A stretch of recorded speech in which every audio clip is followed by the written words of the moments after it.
Chapter 3. Home is where the heart is. As you walk along a bustling city street in Botswana, you'll notice a spectrum of skin tones, ranging from the deepest black to the palest white.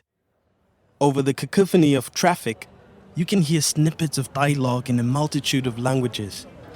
Towering office buildings shade you from the scorching heat as you make your way past vendors of fruit, souvenirs, and apparel.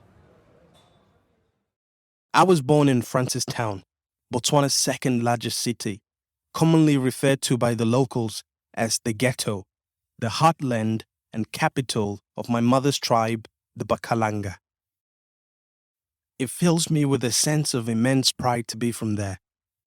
On the 4th of December, 1989, I was born in Nyangagwe Hospital. My parents had no idea what to call me when I was born. According to my mother, I remained unnamed. My parents were given time to think of a name by the doctors and nurses who delivered me. They couldn't agree, so they turned to the nurses for advice. While suggestions were tossed about, baby no name lay there. Finally, a nurse recommended Michael. This was when Michael Jackson's Bad album was making waves in Southern Africa, and it was cool to be a Michael.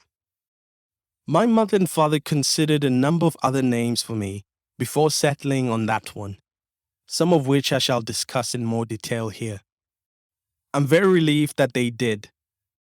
I will begin with Dad's selection since Mom's recommendations were the worst. Dad believed in using Setswana names with somewhat prophetic meanings. So according to him, he wanted to name me Chabadi Maketi because just minutes before I was born, a madman dressed in ragged old rags showed up at his place of employment and announced to the public that my mother was giving birth to me at that very moment. They discovered it was true from several credible sources.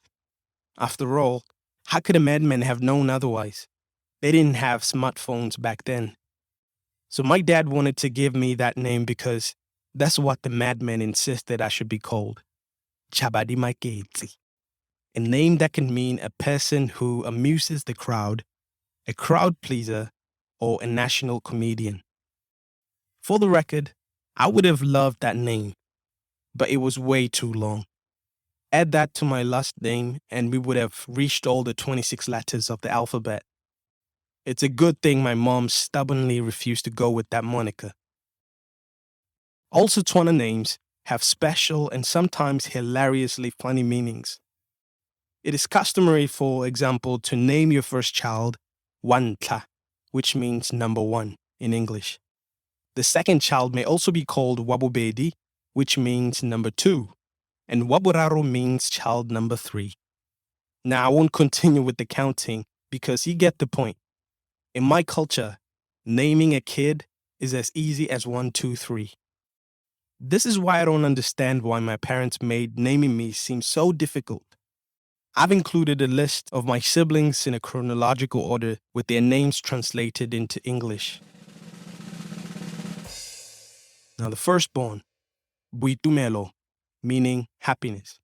The secondborn, Teboho, meaning thankful. The thirdborn, Tabiso, meaning bringer of joy. The fourth one, Tabo, meaning happiness or joy. The fifthborn, Gabetsui, meaning I am given. The sixthborn, Michael, lots of question marks. The seventh one, Kumo, meaning riches. The eighth one, Lorato, meaning love. The ninth one, Peño, meaning victory. The 10th child, Neo, meaning God's gift. The 11th one, Hato, meaning God's will. And the last born, Lesedi, meaning God's light. As you can see from the list, the name Michael, which my parents gave me, deviates from the norm. If I'm honest, it makes me feel as if I were somehow adopted and not related by blood in any way. On the other hand, if you look at the naming pattern that my parents used for their children and study the meanings of their names, you may be able to discover something about the background of my family. The first thing that comes to mind when I think about it is that the first batch appears to have been born at some of my family's best and happiest times. Back then, my mom had a lovely afro and she was very vivacious, outgoing, and social person. She ran her own samosu, which is a Setswana word for a small convenience store and restaurant, cafe, or food stand, similar to what street hawkers do. Her lunch and supper dishes were in high demand, so every day customers formed long queues to place their orders. Mom was such a great businesswoman and a natural-born hustler, so we were never short on cash. My father, on the other hand, was a high-ranking officer in the military. It was unheard of in our community when both of my parents could afford to purchase their own cars, but they did.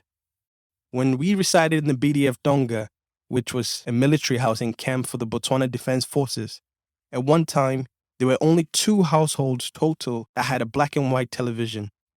Ours was one of those families. The fact that my parents had amassed some money is a contributing factor that helps to explain the name trend. However, immediately after my younger brother Kuma was born, their names started to change. They became more religious and spiritually inclined. It seemed like a cry for help to God. From 1993 onwards, the winds of change started to blow. From that point on, my parents struggled financially and experienced economic hardship. There was just too much competition in the fast food industry. That impacted mom's business, leaving us with a single income from dad, which in itself wasn't enough to support a growing family. Eventually, mom's business restaurant went under, and we were forced to sell whatever was left of the business and move from the city to a village hundreds of miles away, where we could afford to live on a low income. Life in the village was much quieter, and the only way out was to seek deliverance from God. Later, attending church became mandatory.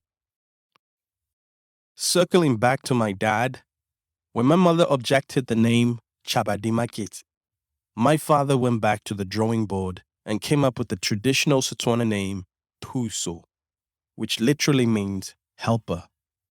He may have thought to himself, when the boy grows up, I expect him to help me around the house. The only person who ever called me by this name was my father. No one else ever did. I believe that he intended to make a statement by giving me the name Thuso as a second name. Now, let's address my mother's choice.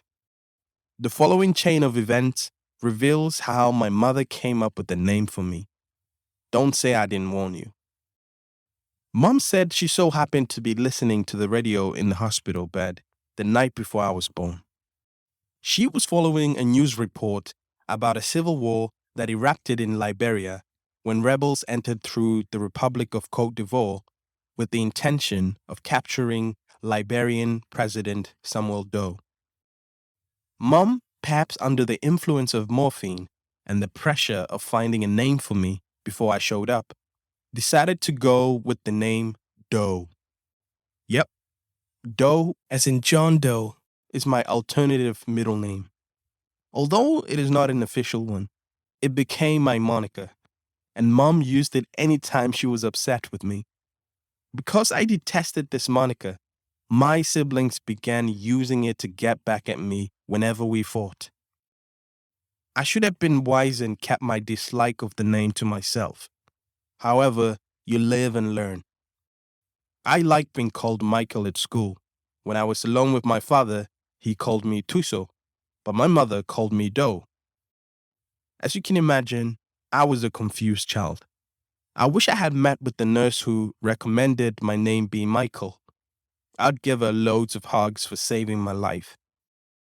I'm the only kid in the family who has an official government English name on my birth certificate. It's a mistake my parents can't undo. I suppose that they were too preoccupied with the art of making children and not thinking about meaningful names to give us. On average, the age gap between the children in my family is about a year or 2. In all honesty, I don't know how mom managed to keep up with it. I have always thought of childbirth as a painful experience for women, albeit rewarding in the end.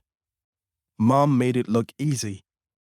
I could also imagine the pressure weighing on my dad as the head of the family, having to provide for the family that kept increasing year by year. That must have been a lot to juggle, but on the plus side, it saved them from having to buy a new set of clothes every so often. Before my younger siblings arrived, I was the last born and the most adored, treasured, and indulged little child. My elder siblings have expressed their displeasure with the amount of attention my parents lavished on me. My siblings, in fact, got into a lot of problems as a result of me. In African homes, older siblings often babysit the younger siblings while the parents are at work. They'd get a pat on the back if they did a good job looking after you. If they didn't do a good job, they received a hefty slap across the face. When my younger siblings arrived, I experienced the same thing. It's simply a normal part of our family life. Having said that, I don't necessarily blame my older siblings for having such feelings. To put it bluntly, I think it's really challenging for parents to show the same amount of love and affection to each of their children. It gets more difficult as the number of children grows. As a parent, you may be able to provide for them all with physical and material goods, but there will always be a lack of emotional connection. Although many parents frown upon addressing this issue, favoritism does occur in big families. There will always be the favorite kid and the least favorite kid. This is covered in the Bible as well. Who was Jacob's favorite among the 12 sons? Joseph was the one. Even among Jesus Christ's 12 disciples, John was his favorite. So it's not surprising that I've had this experience. As a middle child, you already know that I stand no chance in the pecking order. I have what they call middle child syndrome. I often had the impression that nobody paid attention to me and that I had been forgotten about. My parents continued to adore me even after the birth of my younger brothers and sisters, but it was different than it had been in the past. To return to the slur that was hurled at me by some of the students who bullied me at school, if it were true that my big family is a football or soccer team, it would imply that as the middle child, I was destined to play the part of the player wearing the number 6 jersey and whose role is to play in the center of the field. This player often serves as the team captain and directs the plays, including passes and movement, for the whole squad. Everyone pays attention to him and follows his directions. I often wonder whether that was the part I was born to play. If that's the case, my character betrayed me horribly. I don't fit the description given above. My opinion doesn't count for much in my family, since, if we've been honest, there are many more fascinating and captivating personalities in our midst than there are in me. I won't mention names, but you'll figure out who mother and father's favorites are as you read. As a mild-mannered middle child, I seldom have the ability to persuade the audience to accept my point of view on subjects. I can't recall ever getting things done my way. Maybe I should study how to be a diplomat.